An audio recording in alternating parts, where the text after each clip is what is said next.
마태복음 16장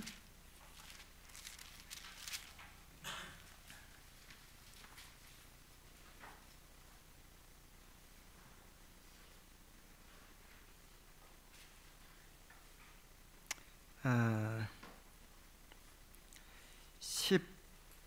13절부터 보겠습니다.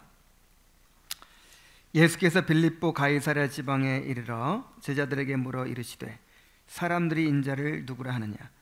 이르되 더러는 세례 요한, 더러는 엘리야, 어떤 이는 에레미야나 선지자 중에 하나이다.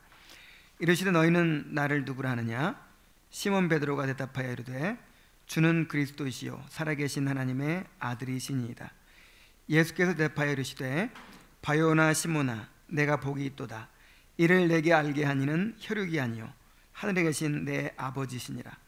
또 내가 내게 이르노니 너는 베드로라. 내가 이 반석 위에 내 교회를 세우리니 음부의 권세가 이기지 못하리라. 아멘. 오늘부터 종교개혁사 강의를 시작하겠습니다.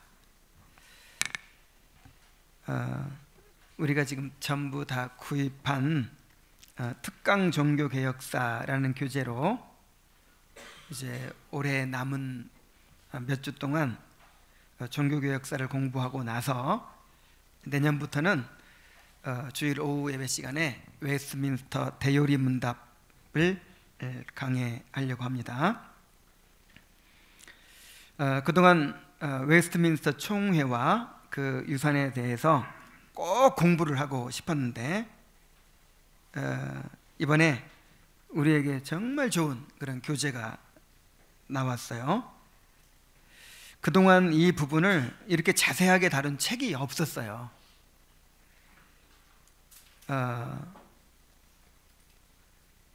왜냐하면 그렇게 하는 교회들이 많지 않기 때문에. 이제 이 책에 보면은 그 교회의 어떤 정치가 어떠해야 되는지, 예배가 어떠해야 되는지 이런 부분들이 나오거든요. 그래서 팔리지도 않고 또 그걸 보면 문제가 될 수도 있어요. 그래서 이런 내용이 그동안에는 나오질 않았어요. 그런데 이제 우리 한국 안에서도 이제 그런 개혁교회들이 점점 이렇게 하나 둘씩 생겨나고 하면서 이런 책도 나올 수 있게 된 것 같아요. 그래서 이 책을 읽으면 왜 교리만이 아니라 교회의 정치나 예배가 그렇게 중요한지를 알 수 있게 됩니다. 또 단지 그 웨스트민스터 총회의 역사만을 가르쳐 주는 것이 아니라 이 바른 예배가 무엇인지, 또 바른 정치가 어떤 것인지를 우리가 이제 분별할 수 있는 그런 눈을 열어줘요. 그래서 이 책을 전 성도가 함께 공부하고 또 앞으로 이제 우리 교회에 등록하게 되는 분들에게는 꼭 이 책을 공부하게 하려고 합니다. 의무적으로. 이렇게까지 말하고 싶어요. 꼭 우리 교회를 위해서 만들어진 책이다, 이렇게 말을 하고 싶어요.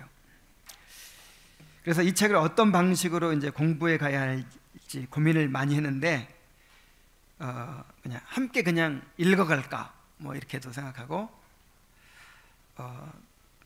뭐 그렇게 했는데 일단 여러분들이 한 주에 그 공부할 분량을 한두 가지씩을 읽어오고 또 제가 보충해서 강의를 하고 그런 식으로 하도록 하겠습니다. 중요한 것은 어떻게 공부하느냐 하는 그 방식보다도 모든 성도들이 이렇게 알아야 될 것을, 우리 장로 교인이라면, 아니 주님의 교인이라면 모두가 알아야 될 것을 함께 공부해가고 함께 알아간다는 데 의미가 있습니다. 이번 기회에 웨스트민스터 총회의 역사와 그 유산에 대해서 이제 확실하게 배울 수 있었으면 좋겠습니다. 그래서 오늘은 이제 서론으로 왜 우리가 이 종교개혁사를 배워야 되고 특히 이 웨스트민스터 총회의 역사를 우리가 왜 배워야 되는가. 영국에서 몇백 년 전에 일어났던 일을 왜 우리가 그렇게 중요하게 여기고 꼭 배워야만 되는가 하는 것을 함께 살펴보려고 해요. 동기부여가 되죠. 자, 먼저 이 교회사를 배우는 일의 중요성을 몇 가지 한번 얘기해 볼게요. 자, 왜 우리가 교회사를 배워야 될까요? 첫째로는 교회사를 통해서 하나님의 섭리의 역사를 알 수 있기 때문입니다. 이 세상의 역사는 하나님의 섭리의 역사죠. 근데 그 섭리의 목적이 뭐예요? 택한 자들의 구속이죠. 그를 다른 말로 하면 교회를 세우시고 완전케 하시는 역사예요. 그래서 우리가 교회사를 배우면 이것을 분명하게 이제 발견할 수가 있는 것이죠. 그래서 하나님께서 자신의 교회를 그 전능하신 능력으로 이렇게 완성해 가실 것이라고 하는 그런 믿음을 갖게 돼요. 자, 그리고 두 번째로는 왜 교회사를 배워야 되냐면 교회사를 통해서 오늘의 교회를 알 수가 있어요. 현재 우리가 서 있는 위치를 알 수가 있어요. 여러분, 어떤 사람을 알려면 그 사람이 어떻게 살아왔느냐를 알아야 되죠. 그 사람이 어떻게 살아왔느냐를 이렇게 알게 되면 그 사람을 이해할 수 있어요. 왜 저렇게 저런 성격을 가지게 됐는지, 왜 저런 모습으로 살아가고 있는지를 알게 되잖아요. 그런 것처럼 오늘 우리의 교회를 알려면 이 교회가 어떤 과정을 거쳐서 여기까지 왔는지를 알아야 되겠죠. 그리고 우리가 서 있는 위치를 알려면 또 지금 어디서부터 시작해서 어떻게 지금 이렇게 해나왔는지를 알아야 돼요. 그렇지 않으면 기준이 없고 비교 대상이 없고 또 배경을 모르기 때문에 바르게 파악할 수가 없는 것입니다. 그래서 이 교회를 알고 또 우리가 서 있는 위치를 바로 알려면 뭘 배워야 돼요? 교회사를 배워야 되는 거예요. 그 다음에 세 번째로는 교회사를 통해서 우리가 나아갈 길을 알 수 있어요. 우리가 나아가야 할 길을 바로 알 수 있죠. 바른 신앙, 바른 교회의 모습이 무엇인지를 교회사를 통해서 알 수가 있는 거예요. 우리가 직면한 문제들에 대해서 어떻게 대처해야 할지를 알 수가 있어요.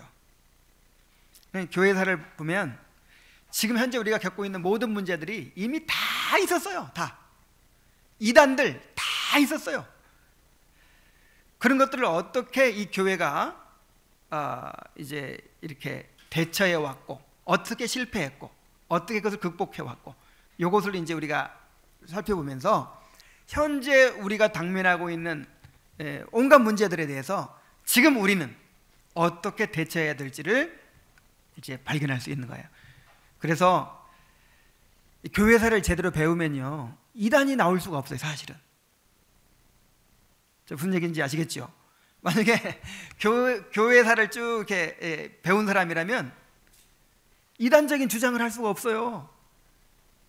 그냥 이 어떤 과정을 모르고 그냥 성경만 보고, 그런데 오늘 우리만 보고 이러니까 이제 온갖 이상한 얘기들이 다 나오게 되는 것이죠.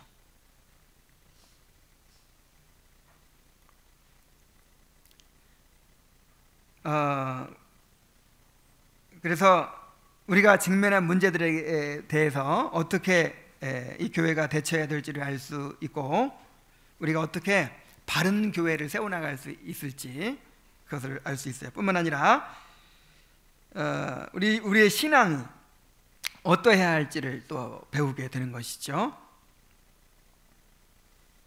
여러분, 우리가 지금 제대로 믿고 있는 걸까요? 제대로 신앙생활하고 있는 걸까요? 누구하고 비교해야 돼요? 순복음 교인들하고 비교해야 돼요? 아니면 신천지하고 비교해야 돼요? 이 역사와 비교해야 되는 거예요. 사도시대부터 이렇게 흘러내려온 역사 가운데서 어떻게 이제 신앙을 지켜왔는지, 그 피 흘린 발자취를 보면 정말 내 신앙이 지금 바르게 되고 있는지 바르지 못한지, 아니면 나한테 무엇이 필요한지, 이런 것을 우리가 알 수 있는 것입니다. 그래서 교회사를 공부하는 건 정말 중요해요. 근데 교회사 중에서도 왜 또 종교개혁사를 배워야 돼요? 종교개혁사.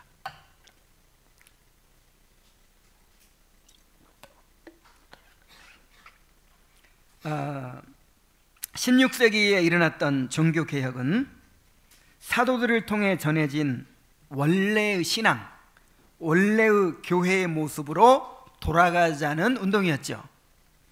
그때 뭔가를 새로 만들어낸 게 아닙니다. 처음으로 돌아가는 거예요. 옛길로 돌아가는 거예요. 옛길로. 그래서 우리 이 장로교회를 개혁교회라고 합니다. 자, 무슨 교회? 자, 개혁교회라는 게 무슨 말이에요? 첫째는 개혁된 교회라, 그 뜻이에요. 무슨 교회? 개혁된 교회. 그 종교개혁의 유산으로 오늘 우리 교회가 나온 거예요. 우리 신앙의 선조들이 피 흘려서 정말 목숨 걸고 싸워서 우리가 이렇게 예배 드릴 수 있고, 이렇게 설교 드릴 수 있고, 이렇게 주의를 지킬 수 있고, 이렇게 신앙생활할 수 있는 것입니다. 그래서 개혁교회라는 말은 무슨 교회? 개혁된 교회. 근데 이 개혁은 끊임없이 계속돼야 돼요. 주님 오시는 날까지. 그래서 이 개혁교회라는 말은 개혁된 교회이고, 또 끊임없이 개혁해가는 교회라, 그 뜻이에요. 그래서 종교개혁사를 우리가 알아야 우리가 어디까지 왔고, 또 우리가 선 위치에서 무엇을 어떻게 개혁해 나가야 할지를 알 수가 있는 거예요. 특히 이 시대는 제2의 종교개혁이 필요한 시대다, 그런 말을 합니다. 여러분 이런 얘기 많이 들어봤죠? 지금 뭐가 필요해요? 종교개혁이 필요하다. 종교개혁이. 교회의 역사는 개혁의 역사예요. 이건 구약 성경을 봐도 알죠? 처음 가졌던 모세를 통해서 이렇게 주어졌던 율법, 그 율법에 따라서 이제 하나님을 섬기는데, 그 신앙이 계속 유지가 됩니까? 아니면 변질이 됩니까? 인간은 부패한 존재이기 때문에 아무리 처음에 바르게 시작했어도 반드시 부패하게 돼 있어요. 그래서 대개 한 30년 지나면 부패한대요. 한 몇십 년도 못 가요. 몇십 년도. 아무리 정말 그렇게 바르게 옳게 시작했어도 우리는 부패한 존재이기 때문에, 오늘 오전에도 얘기했지만 아무리 돌 골라내고 잡초 뽑고 옥토로 만들어가지고 씨를 뿌려도 얼마 안 있으면요 또 잡초가 돋아나요. 또 딱딱한 땅이 되고, 그다음에 돌이 어디서 나오는지 끊임없이 돌이 나와요. 그래서 그 구약 성경에 봐도 뭐 요시야, 미스바의 개혁, 그 다음에 또 무슨 개혁이죠? 무슨 요시야 왕의 개혁, 느헤미야의 개혁, 끊임없이 개혁이 계속 반복되잖아요. 그래서 교회는 계속해서 개혁이 일어나야 돼요. 개인적으로도 마찬가지입니다. 개인적으로도 개혁이 일어나야 되는 거예요. 그래서 이 개혁 신앙은 교회만이 아닌 거예요. 우리 자신들도 끊임없이 이렇게 개혁해가는 신앙입니다. 그런데 특히 이제 이 시대는 제2의 종교개혁이 필요한 시대라고 하죠.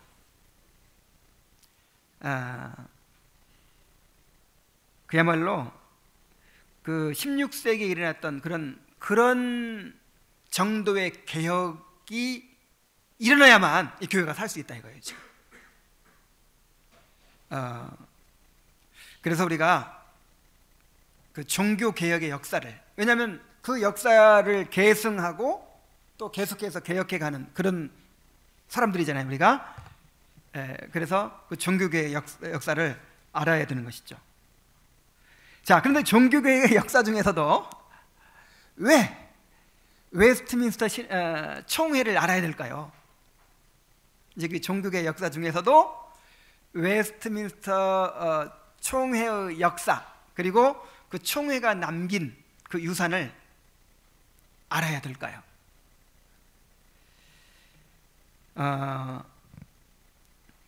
이 웨스트민스터 총회는 종교개혁의 정점을 이루는 사건이었어요.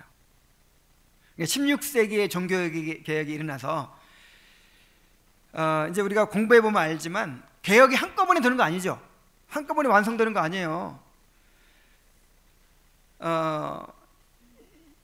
한꺼번에 다 개혁할 수 없어요. 이렇게 이제 그 시대에 주어진 어떤 이제 그런 이제 소명이 있는 것이죠. 그 시대는 그거밖에 못해요. 그 다음에 그 다음 세대가 또 그것을 딛고서 더 이제 많이 개혁을 하고, 그래서 이렇게 계속해서 개혁이 이루어져 가는 것인데, 16세기에 일어났던 그 종교 개혁이 한 100몇십 년을 지나면서 온갖 고난과 시련 가운데서 피 흘리고 그야말로 순교하고 박해받고 이런 과정을 거쳐서 끊임없이 신학이 정립되고 또 발전되고, 그 다음에 이제 투쟁을 통해서 한 가지 한 가지 개혁해 나오는 가운데 최종적으로 이렇게 완성된 형태의 이제 고백이 나온 거예요. 우리가 이렇게까지 해야 된다. 성경에서 말하는 것이 여기까지다라고 하는 그런 정도까지 완성된 형태로 표현된 것이 바로 웨스트민스터 신앙 고백서입니다.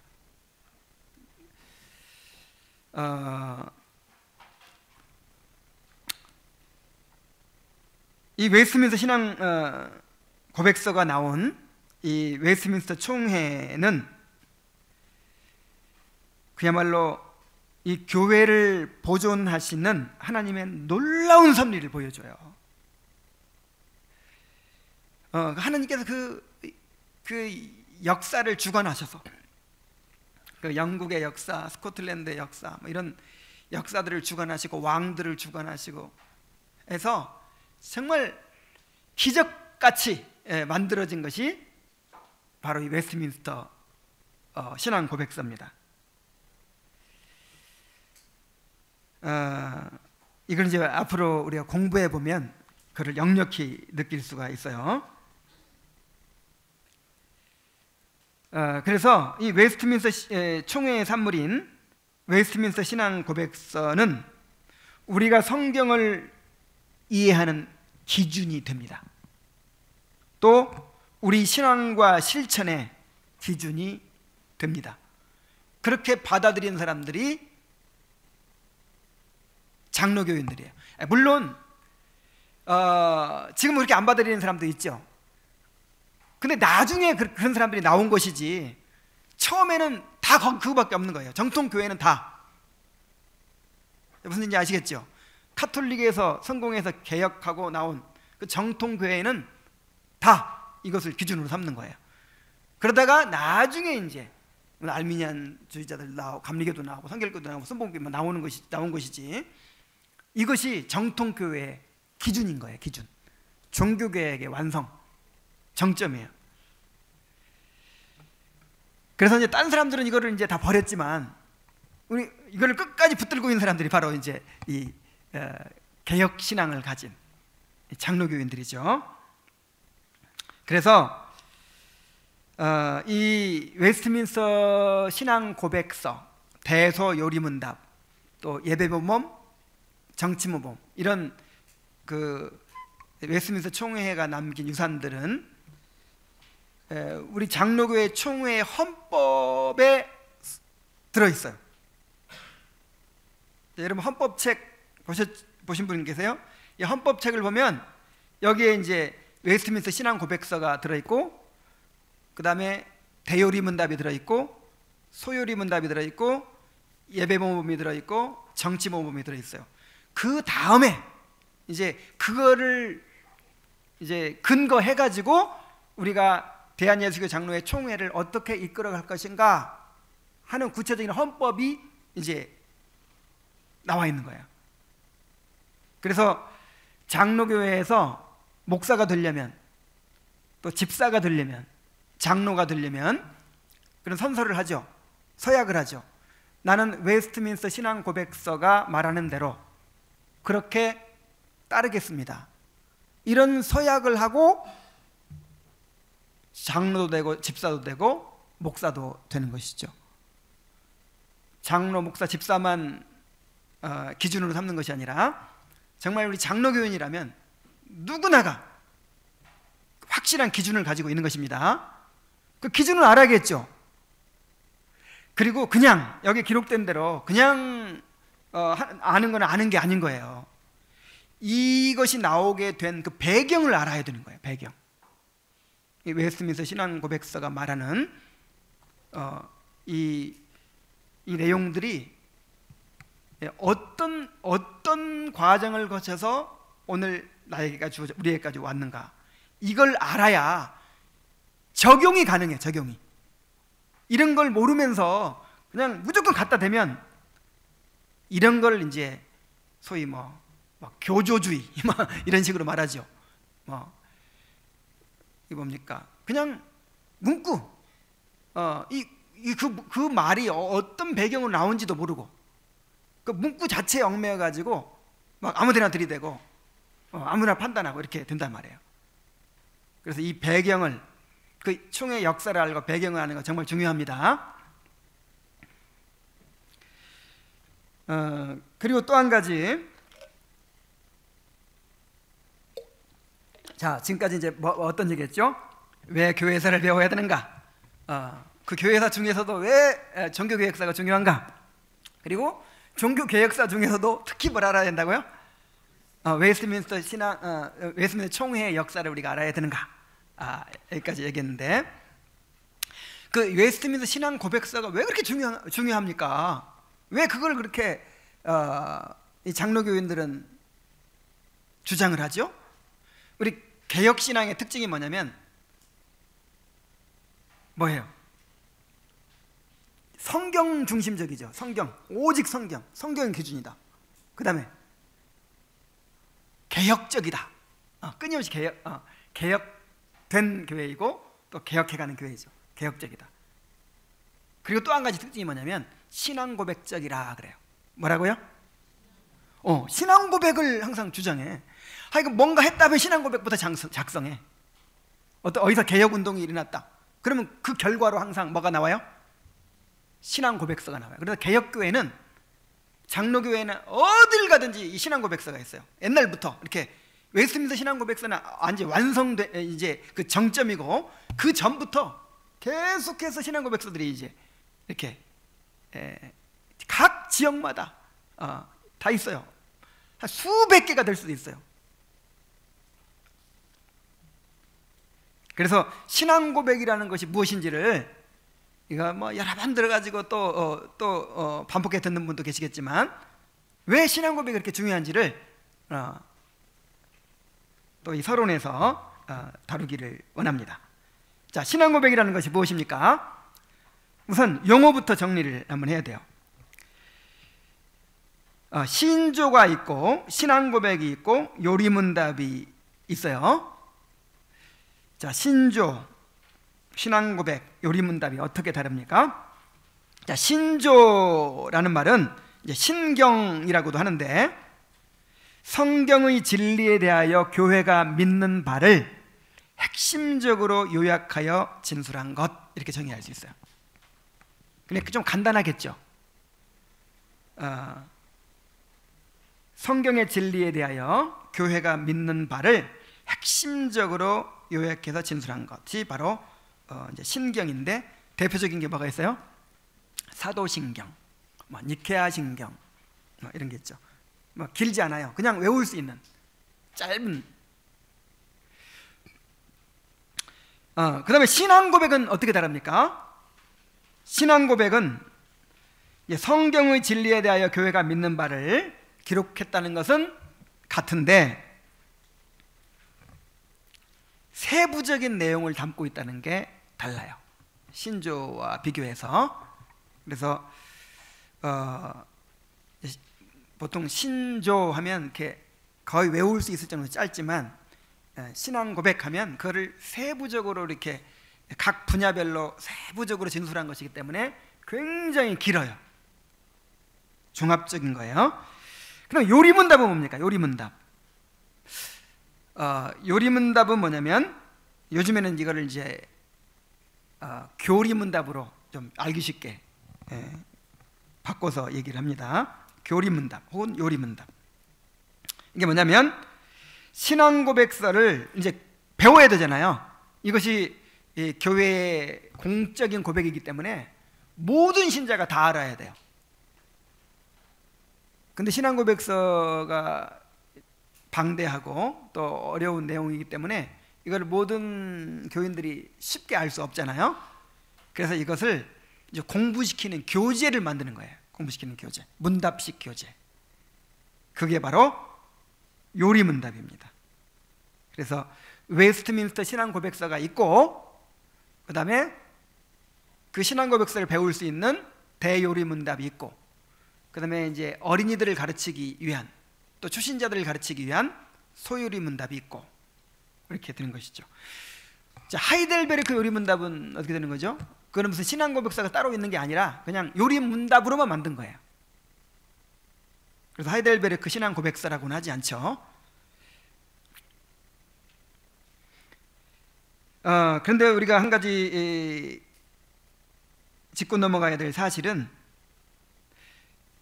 이제 이런 종교 회의를 통해서 신학자들이 모여가지고 이 성경은 우리가 이렇게 해석하기로 하자, 이 말씀은 우리가 이렇게 이해하기로 하자, 이렇게 회의에서 결정한 것이 아니라는 거예요.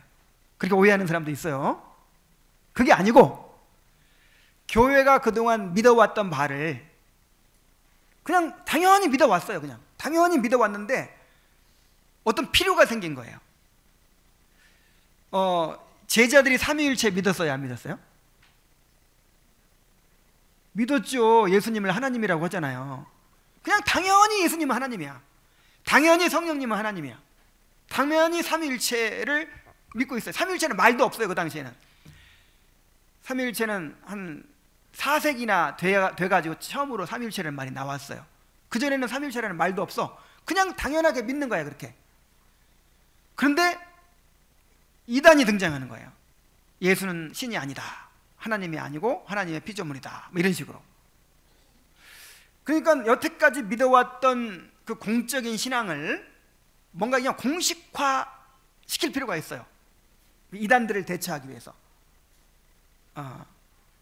그래서 신학자들이 모여가지고 종교회의에서 이렇게 회의해가지고 결정한 것이 아니라 이미 믿어왔던 신앙을 그렇게 이제 공적인 진술문으로 만든 거죠. 이걸 분명히 해야 돼요.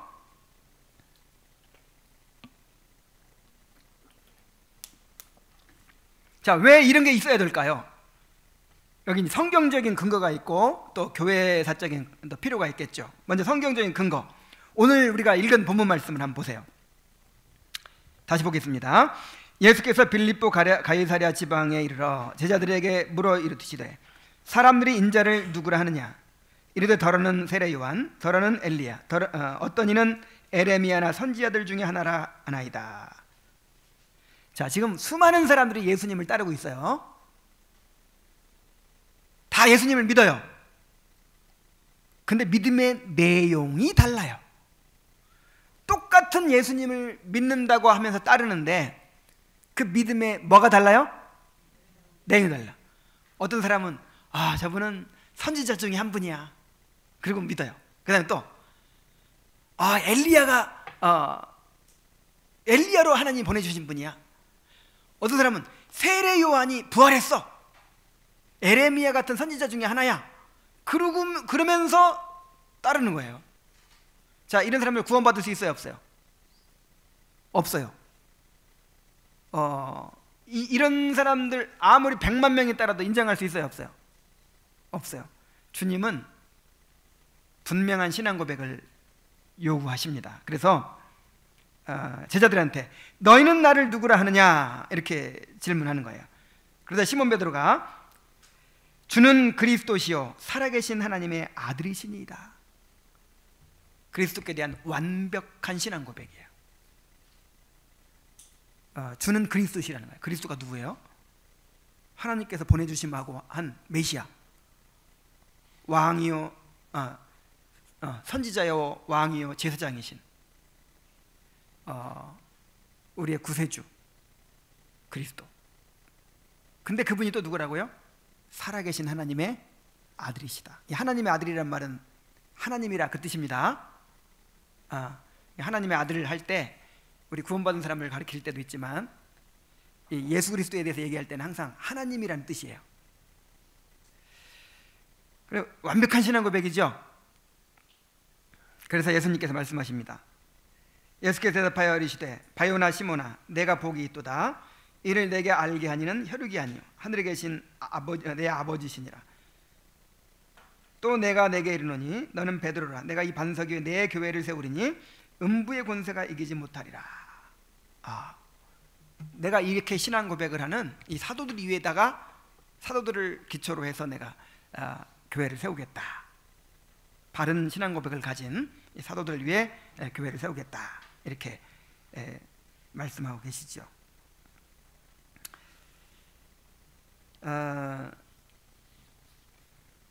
그리고 이제 또 한 가지 사건은 뭐냐면 사도행전 15장 1절부터 31절까지 나와 있는 내용인데, 사도행전 15장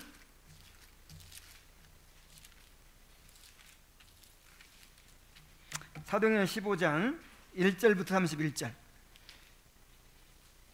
자, 어떤 사람들이 유대로부터 내려와서 형제들을 가르치되 너희가 모세의 법대로 할례를 받지 아니하면 능히 구원을 받지 못하리라 하니 바울 및 바나바와 그들 사이에 적지 아니한 다툼과 변론이 일어난지라. 형제들이 이 문제에 대하여 바울과 바나바 및 그 중에 몇 사람을 예루살렘에 있는 사도와 장로들에게 보내기를 작정하니라. 자, 어떤 문제가 일어났어요? 안디옥에서 바울과 바나바에 의해서 교회가 세워지고 수많은 사람들이 모였어요. 그래서 구원받고 양육받고 잘 성장하고 있는데 예루살렘에서 사람들이 내려와서, 그 예루살렘에서 내려온 사람들이 누구냐면 예수님을 직접 따라다니는 사람이에요. 권위 있는 사람들. 그 당시에 제일 권위 있는 교회가 어느 교회일까요? 교회의 뿌리가 된 예루살렘이죠. 예루살렘에서 예수님 직접 따라다니고 배웠던 사람들이 내려와가지고, 그 사람들은 이제 유대인들은 아직도 그 유대주의 사상이 남아 있어가지고 이 사람이 자기 배경을 벗어나기가 진짜 어려워요. 여러분도 자신을 그렇게 인정해야 돼요. 나는 객관적이야, 이런 거 없어요. 내가 어떤 배경에서 자랐고 누구한테 배웠고 어떤 식의 교육을 받았고, 이게 지금 그게 지금 나를 많이 지배해요. 그래서 유대인들 그게 안 벗겨져요. 베드로도 그걸 못 벗어나잖아. 베드로도 끝까지. 그래서 바울을 쓰신 거예요, 하나님이. 그냥 좀 이렇게 민족주의에서 자유로운 이방에서 이 글로벌한 분위기에서 자란 그런 바울을 직접 따라다니는 제자도 아니고 쓰신 거예요. 그래서 이 사람들은 예수님을 직접 따라다니면서 배웠는데도 사도들의 생각과 달라요. 이게 문제라니까. 항상 똑같이 예수 믿는다는 거야. 똑같이 교회를 위한다는 거야. 똑같이 예수님께 배웠어요. 근데 사도들과 달라요. 사도들은 이제 구약 율법에서 이제 우리는 해방됐다고 하는데, 이 사람들은 구약의 율법을 지켜야 구원받는다. 예수도 믿고 구약 율법도 지켜야, 이제 폐한 그 의식법 말하는 거예요. 그런 것도 지켜야 구원받는다, 이렇게 주장하는 거예요. 이런 걸 어떻게 해결해요? 기준이 필요하죠. 그래서 그때 의논해가지고 기준을 만든 게 아니고 바울이 그렇게 해온 거, 그 다음에 사도들 베드로나 이런 사람들이 해온 거, 이제 그거를 확정하는 거죠. 예루살렘에서 최초의 종교 회의를 열어서 우리는 앞으로 이렇게 하기로 한다. 그 유대 출신 그리스도인들은 전통을 못 벗어나 가지고 뭐 손 씻고 밥 먹고 유월절도 지키고 뭐 그거 하고 싶으면 하라고 그래. 또 토요일날 그다음 한참 동안 토요일날 예배를 드렸다니까요. 주일도 지키고 토요일. 그러니까 바울이 이런 말도 했잖아요. 어떤 사람은 이날을 전날보다 낮게 여기고 뭐 어떤 사람은 모든 날을 같게 여기고. 그러니까 이 배경에 따라서 색깔이 다양한 거예요. 너희들은 그렇게 하려면 해. 그러나 새로 이방에서 예수 믿고 돌아오는 사람들한테는 절대로 그 무거운 짐을 지게 하지 말자 하는 것으로 딱 이렇게 확정을 했어요. 자, 이런 이제 예들을 통해서 볼 때 이 신앙 고백이 어떤 성경을 이해하는 교회에 일치된 기준이 필요하다는 사실을 우리가 알 수가 있어요. 그래서 이제 구체적으로 이 신앙 고백의 중요성을 이제 살펴보면요.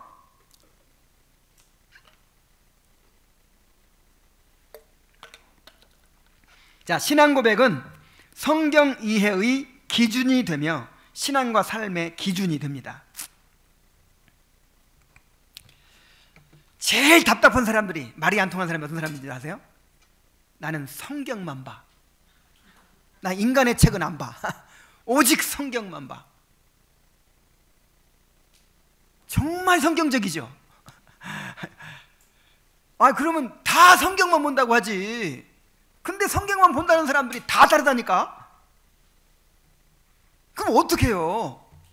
그걸 어떻게 우리가 분별하고 판단하느냐 말이에요. 세월이 갈수록 다 달라질 거 아니에요. 기준이라는 게 없으면요 사사시대가 돼버립니다. 여러분, 이 시대를 가리켜서 영적인 사사시대라고 하거든요. 이거 실감하실 거예요. 교회마다 달라. 교회마다. 장로교 감리교 다른 건 이해를 해. 근데 똑같은 장로교 간판 걸었는데 교회마다 달라요. 교회의 모습이 다르고 제도가 다르고 믿는 바가 달라요. 목사마다 달라. 이 목사님은 이렇게 했는데 다음 목사님 오면 또 어떻게? 또 다르게 다 가르쳐. 도대체 어떤 게 옳은 거예요? 성경대로 해야지. 성경만 보면 구분이 돼야 안 돼요. 그래서 오늘날 이 신앙 고백을 버렸기 때문에 이 교회들이 영적인 사사시대를 연출하고 있는 거예요. 그래서 이 웨스턴 신학교 조직신학 교수 존 헤슬링크라는 분이 이런 말을 했어요. 신앙 고백 없이 그리스도를 믿거나 공식화된 신조 없이 성경을 소유할 수 있다고 생각하는 것은 하나의 신화이다. 그러니까 신앙 고백 없이 바른 신앙을 가질 수 있다는 거예요, 없다는 거예요? 없어요. 이건 불가능이라는 거예요. 불가능.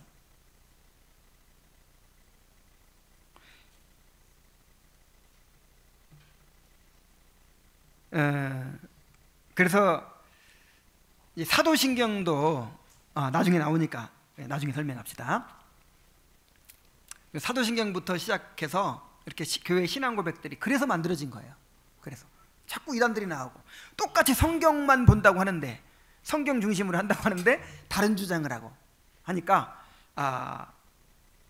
이 사도들이 이해했던 바는 이것이다 해서 사도신경이 나오는 거예요. 그 다음에 또 이제 이상한 사람이 나오면 거기에 이제 대응하기 위해서 그 부분에 대해서 또 이제 신앙 고백을 더 추가하겠죠. 그러다 보니까 이렇게 이제 웨스트민스터 신앙 고백서까지 나오게 된 거예요. 자, 그래서 신앙 고백의 중요성, 첫 번째 중요성은 뭐예요? 신앙 고백은 기준이 된다는 거예요. 기준. 우리의 신앙과 실천의 기준이 된다. 자, 두 번째, 신앙 고백은 교회 구성원으로서의 자격을 가늠하는 시금석이 된다. 자, 이 교회에 어떤 사람을 회원으로 받아들여야 될까요? 최소한 이런 신앙 고백을 가진 사람이 우리 교회의 회원이 된다, 그런 게 있겠죠. 그게 없으면 이 교회가 어떻게 되겠어요? 그래서 이제 세례 문답을 통해서 신앙 고백이 확실한 사람에게 세례를 주고 이제 교인으로 받아들여야 되는데, 그 기준이 되는 것이 바로 신앙 고백서라는 것이죠. 신조 또는 신앙 고백서라는 것이죠.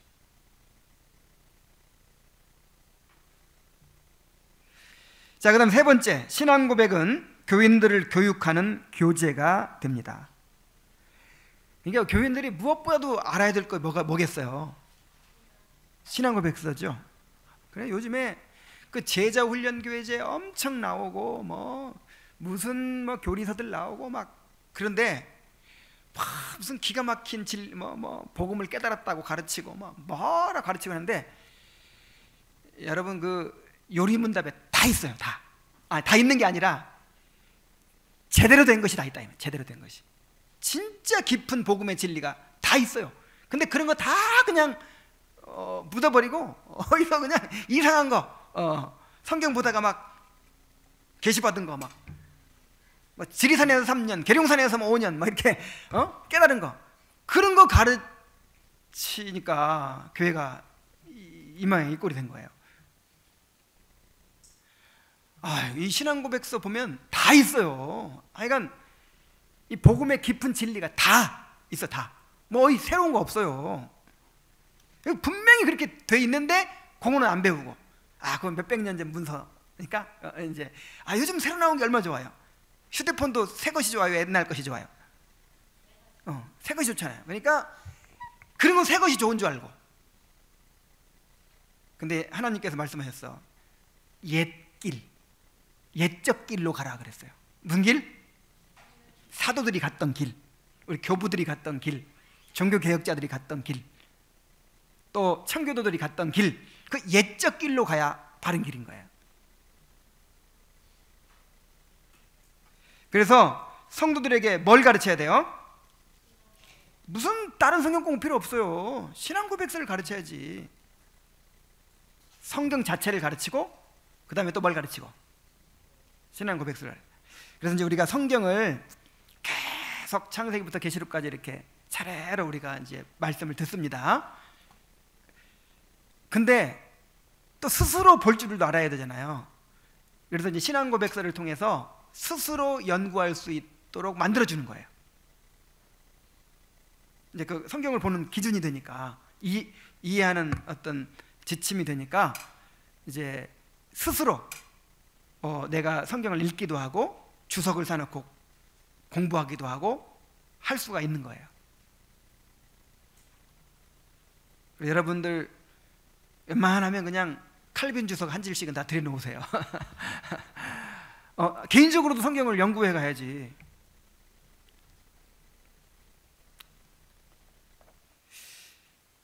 자, 그 다음에 신앙 고백은 이단의 공격으로부터 교회를 지키는 최선의 무기가 된다 그랬죠. 인간의 죄성과 또 세상의 온갖 불공정한 사상으로 인해 교회는 언제든 부패할 가능성이 있습니다. 참 희한해요. 여러분, 이렇게 똑같이 말씀 배워도 이 가운데서 이상한 소리 하는 사람 나올까요, 안 나올까요? 틀림없이 나와요. 틀림없이 나와. 안 나오면 이상해. 그걸 어느 정도냐면요, 웨스트민스터 신학교라든지 그 다음에 칼빈 신학교라든지 이런 개혁주의 신학교를 졸업하고도 신사도 운동하는 사람이 있어요. 여러분 상상이 되세요? 조나단 에드워즈의 제자도 알미니안주의가 나와요. 칼빈의 제자도 이상한 말 하는 사람이 나와요. 이게 왜 그럴까요? 죄성 때문에. 죄성. 잡초가 나오게 돼 있다니까. 끊임없이 우리 마음밭에서 이 온갖 더러운 것들이 나오게 돼 있어요. 그래서 이제 그런 것들이 나옵니다. 나오면 기준이 있어야 할 거 아니에요. 예를 들어서 이거면 돼요. 어떤 분이 예를 들어서 이승엽이라는 사람이 집에 책도 많고 그냥 책도 그래가지고 어디서 이상한 거를 막 이제 받아들인 거예요. 그래가지고 우리가 예수님도 믿고 율법도 지켜야 구원받는다 이걸 막 가르치기 시작해. 그 다음에 막 이제 현혹이 돼가지고 막 이제 한 3분의 2가 막 이제 맞아 어쩐지 좀 이상했었어 맞아 다 이렇게 돼 있어요. 그러면 이제 또 나는 진리를 주장할 거 아니에요. 그러면 어떻게 그거를 분별해요? 그 이단적인 사상을 물리치는 그 무기가 있어야 되잖아요. 기준이 있어야 되잖아요. 그게 바로 신앙고백서라 이 말이에요. 그 신앙고백서가 있기 때문에 이단으로부터 이제 교회를 지킬 수가 있어요. 그래서 칼빈은 말하기를 교리문답 없이는 주님의 교회는 보존될 수 없다 그랬어요. 여러분 여기에 동의하십니까? 교리문답 없이는 주님의 교회가 보존될 수가 없어요.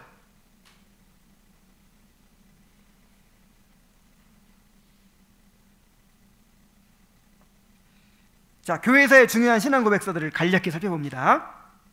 자, 맨 처음에 어떤 게 있어요? 사도신경. 그래, 사도가 만든 게 아니죠. 사도가 만든 게 아니라 그 사도들이 믿었던 신앙이 이거다라는 뜻이에요. 사도신경이라는 말은 2세기부터 쓰이기 시작해서 이제 2세기라는 말은 이제 사도들이 이제 죽은 다음부터 거의 이제 그 요한이 95살까지인가 막 살았으니까 사도들이 이제 죽고 이제 막 새로운 막 이단들이 나오기 시작하고 막 이제 그럴 때 사도들이 믿었던 바가 이거다라고 그렇게 이제 2세기부터 쓰이기 시작해서 8세기에 이르러서 현재 형태로 완성된 가장 기본적인 신조라는 거예요. 그래서 모든 개신교회, 로마 카톨릭까지도 받아들이고 있는 신앙 고백입니다. 근데 이제 그 동방교회는 니케아 신경을 고백하죠. 자, 두 번째 니케아 신경이 있어요. 니케아 신경은 325년에 나왔어요. 그리스도의 신성을 부인하는 아리우스파의 문제로 열린 325년 니케아 회의에서 채택이 된 신조입니다. 그때 아리우스파를 이단으로 정죄하고 성부와 성자가 동일 본질임을 선언을 하죠. 근데 이제 381년에 또 제1차 콘스탄티노플 회의에서 성령에 관한 내용을 추가해요. 그래서 정확히 말하면 니케아 콘스탄티노플 신조 이렇게 되는데, 니케아 콘스탄티노플 신조 이렇게 되는데 그냥 줄여서 니케아 신조, 니케아 신경 이렇게 그냥 얘기합니다. 그래서 여러분 사도신경만 고백하라는 법이 없어요. 자, 오늘은 우리가 니케아 신경을 고백하겠습니다. 그래도 이상하게 생각하지 마세요. 그렇게 하고 싶어도 이상하게 생각할까 봐. 왜 딴 교회에서 안 하는 것을 하지? 그럴까 봐. 이렇게 번갈아 가면서 할 수 있는 거예요. 그 다음에 또 칼케돈 신조가 있죠. 네스토리우스가 일으킨 테오토코스 논쟁이라는 게 있어요.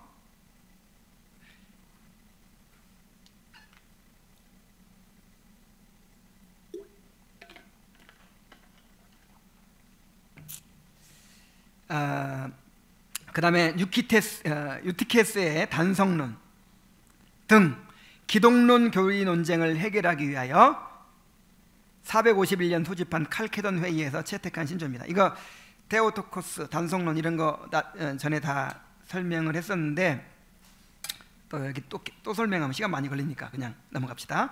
그래서 이 기독론 논쟁을 해결하기 위해서 이제 이 소집한 칼케돈 회의에서 채택한 신조입니다. 그래서 이 종교 회의가요, 이 니케아 회의 또 콘스탄티노플 회의, 칼케돈 회의, 이런 회의는 이 개신교에서도 인정합니다. 그런데 그 후에 이제 천주교회가 교황권이 확립되고 나서 수집된 회의, 종교 회의들은 우리가 인정 안 해요. 그건 참 이제 진리가 왜곡되었기 때문에. 자, 그다음에 이제 제네바 요리문답서가 있어요. 누가 만들었죠? 종교 개혁을 일으킨 이제 칼빈이 만들었죠. 제1차 교리문답서는 1537년에 만들어졌는데, 칼빈이 제네바에서 사역을 시작했을 때 자신이 쓴 기독교 강요의 내용을 신자들과 어린이들에게 가르치기 위해서 작성했습니다. 또 2차 교리문답서는 칼빈이 제네바에서 추방당하죠. 추방당했다가 이제 스트라스부르크에 가서 마르틴 부처를 만나고 거기서 더 많은 목회 경험을 갖고 더 많은 신앙 연구를 하고 돌아왔죠. 그래서 이제 1차 교리문답서를 보완해가지고 만들었는데 그것이 제 2차 교리문답서예요. 그리고 제네바 요리문답서도 여기서 중요한 것만 몇 가지 얘기를 하는 거예요. 그 이외에도 많이 써요. 뭐 아타나시우스 신경도 있고 뭐 굉장히 많은데 몇 가지 중요한 것만 얘기하는데, 여기 나온 것들은 우리가 다 한 번씩 공부해 볼 필요가 있는 거예요. 그 다음에 스코틀랜드 신앙고백서가 있어요. 1560년에 스코틀랜드에서 만들어졌는데, 스코틀랜드의 종교개혁자 존 낙스와 5명의 동료 개혁자들에 의해서 작성이 됩니다. 자, 우리 장로교의 조상이에요. 조상. 우리 장로교의 뿌리를 계속 올라가면 누가 나와요? 스코틀랜드 장로교회가 나오는 거예요. 1647년 웨스트민스터 신앙고백서가 채택되기 전까지 스코틀랜드 개혁교회의 중요한 교리적 표준문서가 되었습니다. 그 다음에 5번째로 벨기에 신앙고백서가 있어요. 16세기 남부 네덜란드에서, 그 당시에는 이제 벨기에하고 지금 이제 베네룩스 3국이라 그래가지고 벨기에, 네덜란드, 룩셈부르크 이게 나눠져 있는데 당시에는 한 나라였어요. 그래서 그냥 네덜란드였어요. 네덜란드. 근데 네덜란드 남부는 이제 카톨릭 지역으로 벨기에라고도 부르기도 했거든요. 나라가 나눠지기 전에. 그래서 네덜란드 남부 벨기에에서 기도 드 브레라는 사람이 작성을 했습니다. 극심한 박해 가운데서 당시 왕인 필립 2세에게 이제 보내졌어요. 그래서 여기 이 교리문답서의 저항 정신을 잘 보여준다고 하죠. 그렇게 막 화형당하고 감옥에 갇히고 막 그렇게 박해당하는 가운데 이 신앙고백서를 딱 작성해가지고 우리가 믿는 바는 이것입니다. 이것은 절대로 우리가 포기할 수 없습니다. 하고 이것이 성경에 옳은 바입니다. 하고 딱 왕에게 이게 헌정한 신앙고백서입니다. 도르트 총회에서 하이델베르크 요리문답, 도르트 신조와 함께 개혁교회의 새 일치 신조로 채택됩니다. 자, 이게 새 일치 신조예요. 자, 개혁교회의 새 일치 신조가 뭐예요? 하이델베르크 요리문답, 도르트 신조, 벨기에 신앙고백서. 개혁교회가 두 갈래가 있다고 했죠. 하나는 그 유럽 대륙의 네덜란드나 독일이나 이 지역에서 이제 세워졌던 개혁교회가 있어요. 개혁교회. 그 다음에 스코틀랜드에서 시작된 장로교회가 있어요. 뭐 거의 비슷해요. 거의 비슷한데 조금 이제 좀 다른 면이 있는데, 그래서 이 개혁교회에서는 하이델베르크 요리문답을 최고로 쳐요. 하이델베르크 요리문답이 기본이에요. 기본. 그리고 새 일치 신조라고 했으니까 도르트 신조와 벨기에 신앙고백서도 함께 받아들이고 이렇게 함께 중요하게 여겨요. 근데 장로교에서는 제일 중요하게 여기는 신앙고백서가 뭐죠? 웨스트민스터 신앙고백서예요. 그러나 서로 인정해요. 장로교에서도 하이델베르크, 도르트, 또 벨기에 신앙고백서를 받고, 또 개혁교회에서도 웨스트민스터 신앙고백서 인정하고, 왜냐하면 틀린 부분이 없기 때문에.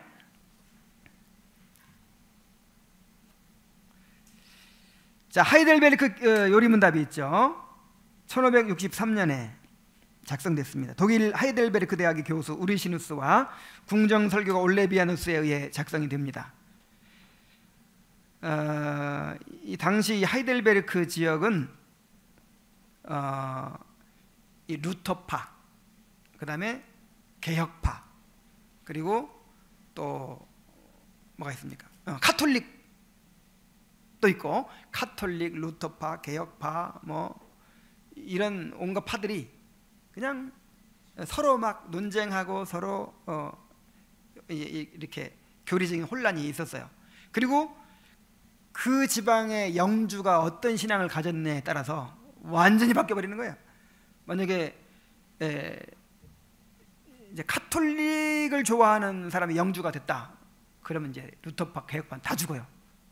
그다음에 뭐 개혁파의 호의적인 사람이 이제 정권을 잡았다, 그러면 이제 개혁파 신학자를 다 초청하고 막 난리가 나죠. 그런데 다행히 이 개혁파 신앙에 이 호의를 가진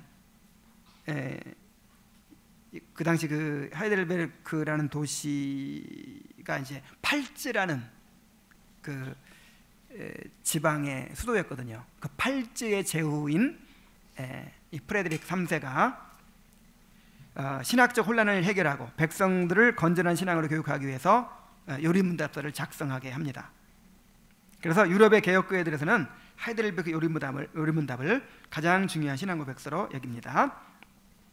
그 다음에 7번째로 도르트 신조가 있어요. 1619년 알미니우스파가 일으킨 교리 논쟁을 해결하고자 화란의 도르트에서 열린 국제적인 총회에서 작성된 신조입니다. 그래서 거기서 알미니우스파가 정죄되고 튤립이라고 하는 이제 칼빈주의 5개조가 이제 채택이 됐죠. 또 93항목의 신조가 채택이 됩니다. 그때 새로 만들어진 게 아니란 말이에요. 확인한 거죠. 확인. 전적 타락. 그다음에 뭐죠? 전적 타락, 무조건적 선택, 제한 속죄, 불가항력적인 은혜, 성도의 견인. 이게 이제 거기서 이제 확인이 되고, 이것이 우리가 믿어왔던 거다. 이렇게 이것이 우리 개혁파 신앙의 정수다. 이렇게 이제 확립을 한 거, 이렇게 확립이 아니라 확인을 한 거죠. 확인. 드디어 웨스트민스터 신앙고백서 1647년 맨 마지막으로 작성된 거죠. 개혁교회의 신앙이 거의 완전하게 표현되어 종교개혁의 완성을 이룬 개혁교회의 가장 중요한 신앙고백서입니다. 찰스 1세의 개신교 탄압에 의회가 항거하여 일어난 내전 중에서 의회가 총회를 소집하여 통일된 신앙고백을 작성하도록 했습니다. 1643년 7월 1일에 웨스트민스터 교회에서 전국에 소집된 121명의 신학자와 목사, 의회에서 파송한 30명의 상하 의원 등 151명이 모여서 1649년 2월 22일까지 5년 7개월 동안 1163번의 회의를 거쳐 웨스트민스터 신앙고백서와 대소요리문답, 에베모범과 정치모범 등으로 이루어진 장로교의 표준문서들을 작성하게 됩니다. 나중에 이거 읽어보면 알지만 이게 정말 몇 년간이에요. 그러니까 5년 7개월 동안 한번 생각해 보세요. 한 151명이, 물론 다 맨날 모인 건 아니지만 5년 7개월간을 한 군데에 사는 거예요. 이렇게. 그리고 밥 먹고 눈 뜨면 하는 일이 뭐예요? 매일 회의하면서 그거를 이제 만들어 가는 거예요. 회의를 1100 몇 번 했다고 했죠. 주 5일 근무한 걸로 해가지고 매일 한 번씩, 매일 한 번씩 5년 7개월 동안 매일 한 번씩 회의를. 이게 가능한 일이에요. 만약 오늘날 그런 걸 하려고 하면 가능할 수 있어요? 전에도 없었고 후에도 없었고, 이거는 영원히 불가능해요. 이런 일은. 그리고 그 당시 모였던 사람들이 전부 다 당대 최고의 석학들, 모여가지고, 야, 그래서 이 5년 7개월 동안이라는 기간 동안 이렇게 하게 만든 이건 기적 같은 일이란 말이에요. 하나님의 놀라운 섭리에 의해서 이루어진 거예요. 그래서 이것을 이제 우리가 몇 주 동안 배워가게 됩니다. 자, 이러한 신앙 고백들은 모두 우리 신앙의 선배들이 진리를 수호하기 위해서 피 흘려 싸운 결과로 나온 것입니다. 정말 이 교회사를 배워야 되는 이유가 그거예요.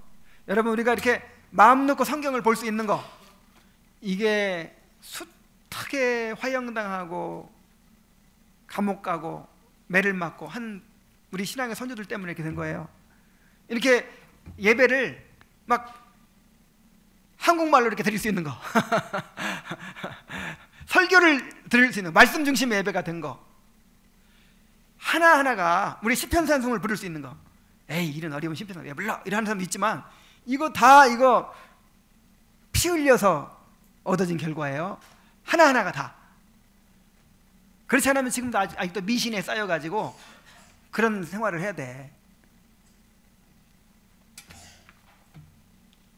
아까 벨기에 신앙고백서를 기도 드 브레라는 사람이 썼다고 했는데, 이분이 이제 필립 2세에게 이것을 헌정하면서 서문에 이렇게 얘기했어요. 자, 잘 들어보세요. 우리는 하나님께 감사를 드립니다. 우리의 대의를 위하여, 아니 그리스도 예수의 대의와 진리의 증거를 위하여 쏟아진 형제들의 피가 우리를 위하여 부르짖고 있기 때문이며, 진실로 우리의 소망이 결코 세속적인 것이 아니라는 사실을 출교와 투옥, 추방과 학대, 고문과 다른 무수한 탄압들이 보여주고 있는 탓입니다. 이는 우리가 우리의 가르침을 고수하지 않았다면 육체를 따라서는 훨씬 안전하게 살아갈 수 있었을 것이지만, 지금은 이렇게 모진 고초를 당하고 있으니 이것보다 더 명확한 증거는 없을 것입니다. 우리는 여호와에 대한 두려움을 우리의 눈앞에 간직하고 있으며, 우리가 사람들 앞에서 부인하면 우리를 하나님 앞에서 부인하실 그리스도 예수의 엄중한 경고를 심히 경유하기 때문에 우리는 우리의 등짝을 채찍에 내어주고 우리의 혀를 칼날에 내맡기며 우리의 몸은 화염에 양도하는 것입니다. 너무 놀랍죠? 감사한다잖아요. 그래서 하나님이 웨스트 영국 의회에서 총회를 소집해가지고 웨스트 신앙고백사가 딱 됐어요. 국가적으로 만든 거 이걸. 그러니까 이제 온 나라가 이제 이 개혁파 신앙을 따르도록 해야 맞죠. 그런데 하나님이 또 그건 허락 안 해. 그럼 어떻게 될까요? 신앙이 부패해져요. 권력을 잡으면 부패해져요. 그래서 항상 이렇게 박해받고 만들어지기는 기가 막히게 이렇게 만들어지게 해놓고 그것을 따르는 사람들은 항상 소수고 박해받는 사람들이에요. 그래야 신앙이 순수하게 보존되는 것입니다. 자, 이러한 신앙 고백들이 있었기에 우리가 바른 신앙을 물려받게 된 것입니다. 그래서 이번 기회에 웨스트민스터 총회의 역사와 그 총회의 유산인 웨스트민스터 신앙고백서, 대소요리문답, 예배모범, 정치모범에 대해서 잘 배우도록 합시다. 자, 기도하겠습니다. 하나님 아버지, 우리에게 이토록 귀중한 신앙의 유산을 허락해 주신 것을 감사드립니다.